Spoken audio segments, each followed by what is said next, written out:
Soyez renouvelés dans l'esprit de votre entendement. Éphésiens 4, 23, dit Paul.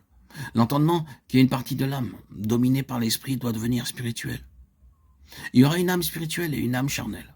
L'âme spirituelle, pleine de sagesse et seule ouverte aux pensées de Dieu. Que Dieu nous enseigne ce que c'est que d'avoir une âme renouvelée, une âme spirituelle purifiée et dominée par l'esprit, et non par la puissance charnelle.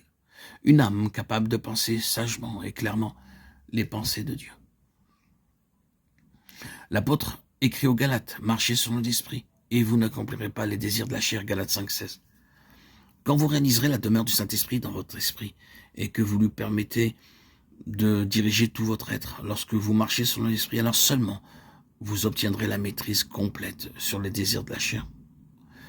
Vous pouvez demander d'être délivré de telle ou telle habitude de la chair, mais à moins que votre esprit ne soit libéré de façon à marcher selon l'esprit, vous retomberez certainement dans votre vieille habitude.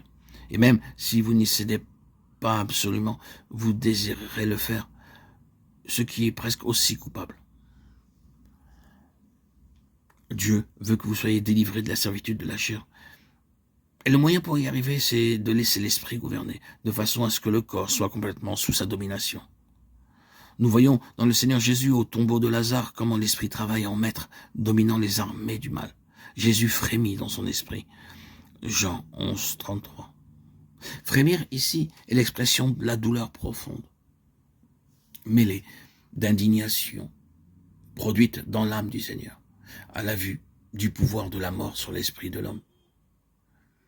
Il alla à la tombe de Lazare avec indignation contre le prince de la mort. Et cette indignation de son esprit éclate avec force et puissance quand il s'écria triomphant de toutes les puissances du mal, Lazare, sort. Si votre esprit a été vraiment libéré des liens de l'âme et uni au Seigneur, et si vous connaissez la vie dans l'esprit, vous comprendrez dans quelle attitude Jésus s'approcha de ce tombeau. Car c'est la même indignation du Saint-Esprit dans votre esprit qui vous donne la victoire sur les puissances des ténèbres.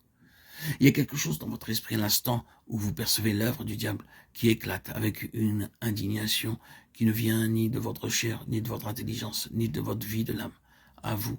Mais c'est l'autorité du Saint-Esprit dans votre esprit qui jaillit de vous en une étincelle de puissance divine.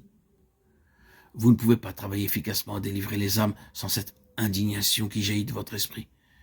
Car c'est l'action de Dieu au-dedans de vous, et ceci ne devient possible en vous que quand Dieu, le Saint-Esprit, a revêtu votre esprit de son revêtement divin. Alors, un certain mouvement profond se produira au centre même de votre être, et éclatera dès que vous verrez l'œuvre du diable s'opposer à vous. Une grande puissance n'est pas toujours une grande influence, mais c'est quelque chose qui se ressent, et qui dit en nous avec une autorité tranquille, ceci est l'œuvre de Satan. Aussitôt que vous ressentez cela, vous lui résistez dans votre esprit par la puissance de Dieu. Telle est la vie de victoire à laquelle Dieu veut nous amener. Nous voyons maintenant la nécessité de la croix et de la parole de Dieu, laquelle aussi opère en vous qui croyez. 1 Thessaloniciens 2, 13. D'un côté, nous regardons au calvaire comme étant la base de toute l'œuvre de Dieu en nous, et de l'autre côté, nous voyons comment la parole de Dieu doit agir continuellement en nous. Voulez-vous laisser la parole de Dieu pénétrer en vous jusqu'à la division de l'âme et de l'esprit?